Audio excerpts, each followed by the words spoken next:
నీ ఆత్మశక్తితో నన్ను నింపయ్యా, పరిశుద్ధాత్మతో నింపు ప్రభా. ఎందుకంటే మనం ఆత్మీకంగా జీవించాలంటే, పరలోకపు వారసులం అవ్వాలంటే మనం పరిశుద్ధాత్మతో నింపబడి ఉండాలా. పరిశుద్ధాత్మ లేనటువంటి ఆత్మీయుడు గుడ్డి ఆత్మీయుడు. గుడ్డివానికి ఎటు వెళ్ళాలో తెలీదు.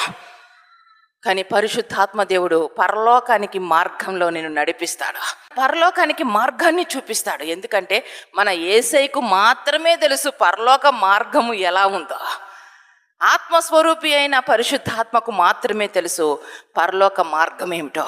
కనుక మనమందరము కూడా దేవునికి ఇష్టలుగా జీవించాలంటే, దేవుణ్ణి మహిమపరిచే జీవితం, సంతోషపరిచే జీవితం జీవించాలంటే దేవుని ఆత్మచేత నింపబడి ఉండాలి. నీటి మూలముగాను ఆత్మ మూలముగాను మనం జన్మిస్తేనే కానీ నిత్య జీవానికి వారసులమము. కనుక మన జీవితాల్లో ఏ విధంగానూ దేవుణ్ణి దుఃఖపరిచే జీవిత విధానం ఉండొద్దు. చాలామంది భార్యలు తన యొక్క భర్తను క్షమించలేరు, భరించలేరు.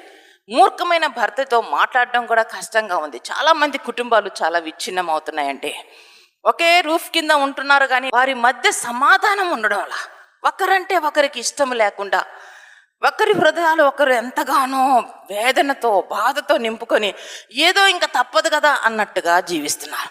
మీరు తప్పదు కదా అన్నట్టు జీవిస్తే దేవుడు కూడా మిమ్మల్ని బట్టి చాలా దుఃఖపడతారు. భార్యాభర్తలు ఇరువురు కూడా ప్రేమ కలిగి, సమాధానం కలిగి, సంతోషంగా జీవించాలనేది యేసయ్య చిత్తమై ఉంది. కానీ ఈరోజు చాలామంది కుటుంబాల్లో సమాధానం లేదు. మందిరాలకి వస్తున్నారు కానీ, పరిశుద్ధ గ్రంథాన్ని కలిగి ఉన్నారు కానీ, ప్రార్థిస్తున్నారు కానీ భార్యాభర్తల మధ్య సమాధానం లేదు. నా జీవితం అంతా నాశనం అయిపోయింది ఇతన్ని వివాహం చేసుకోవడం వల్ల. చాలామంది భార్యలు అనుకుంటా ఉంటారు, ఇతన్ని పెళ్లి చేసుకోవడం వల్ల నా జీవితం సర్వనాశనం అయిపోయింది. కొంతమంది భర్తలు ఏమనుకుంటారంటే, ఈమెను వివాహం చేసుకోవడం వల్ల, నా భార్యను వివాహం చేసుకోవడం వల్ల నా బ్రతికే లేకుండా పోయింది. ఈ విధంగా ఒక రూఫ్ కింద ఉండి, ఒక ఇంటిలో ఉండి మీరు ఇంత బాధపడుతూ ఒకరి ఎడల ఒకరు ఎంతో వేదనతో బాధతో. చూడండి, చాలామంది కుటుంబాలు ఎలా ఉంటాయంటే, పెళ్ళైన కొత్తల్లో ఒకవేళ ఒక అరగంట మాట్లాడుకుంటారేమో, ఒక గంట సేపు మాట్లాడుకుంటారేమో మనసు విప్పి. కొద్ది రోజులు, ఒక 1 month కూడా అవసరం లేదేమో, ఒక 1 month అయిన తర్వాత అసలు మీ కుటుంబాల్లో మీరు కలిసి మాట్లాడుకునే సమయం అంటూ ఉందా? ఇప్పుడు భార్య పక్కన కూర్చొని ఉంటుంది, ఫోను పట్టుకొని స్క్రోల్ చేసుకుంటా కూర్చున్నాడు, మొహం తట్టు కూడా చూడబుద్ధి పుట్టదు. అలాగనే ఇప్పుడు భార్యలు కూడా ఏం తక్కువగా లేరులేండి. వారికి కావాల్సిన ఫోన్ వారికి చేతిలో కూడా ఉంది. వారు కూడా చక్కగా ఇంకా బిజీ అయిపోతున్నారు మీకంటే. అసలు ఇవన్నీ నేర్పిస్తుంది ఎవరో? భర్త ఇంటికి యజమాని, అధికారిగా ఉన్నాడు. కనుక ప్రతి ఒక్కటి ఇంటిలో క్రమశిక్షణ, ఆత్మానుసారమైనటువంటి విధముగా జీవింపచేయడానికి భర్తే ఒక మంచి మార్గములో నడిపించాలా. ఈరోజు చాలా కుటుంబాల్లో ఒకరంటే ఒకరికి పడ్డంలా, ఒకరంటే ఒకరికి వెగటైపోయినటువంటి మనస్సు.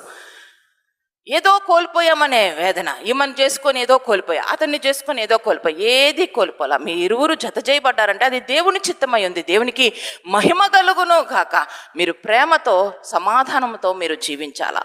ఒకరంటే ఒకరు ద్వేషించుకోవడం, దూషించుకోవడం, సమాధానం లేని స్థితి వల్ల దుష్టుడు ఆ ఇంటిలోనికి జ్వరపడతాడు, దుష్టుడు ఇంటిలోనికి చేరుతాడు. కనుక మీ జీవితాల్లో ఇరువురు ప్రేమ కలిగి ఉండాలా. ఒకరిని ఒకరు తృణీకరించుకోవడానికి వీల్లేదు. మీరు ఇష్టానుసారంగా జీవించినట్లయితే మీ బిడ్డలు కూడా ఇష్టానుసారంగా జీవించి వారి జీవితాలు పతనం చేసుకుంటారు. కుటుంబంలో భార్యాభర్తలు ఐక్యత లేనప్పుడు, గొడవ పడుతున్నప్పుడు ఆ ఇంటిలో ఉన్నటువంటి యవనస్తులైన బిడ్డలు ముఖ్యంగా ఆ ఇంటిలో ఉండడానికి ఇష్టపడరు. భర్త ఏమంటే, నా ఈగో ఫీలింగ్స్ నేను చూపించాలని భార్యని ఇష్టం వచ్చినట్టు తిడుతూ ఉంటారు. అలాగనే భార్య ఎక్కడ మాట పడితే నేను తక్కువ అయిపోతానని తిరిగి మాట్లాడుతూ ఉంటుంది. వీరిద్దరి మధ్య గొడవల్లో ఈ ఇంటిలోనే ఉండకూడదు.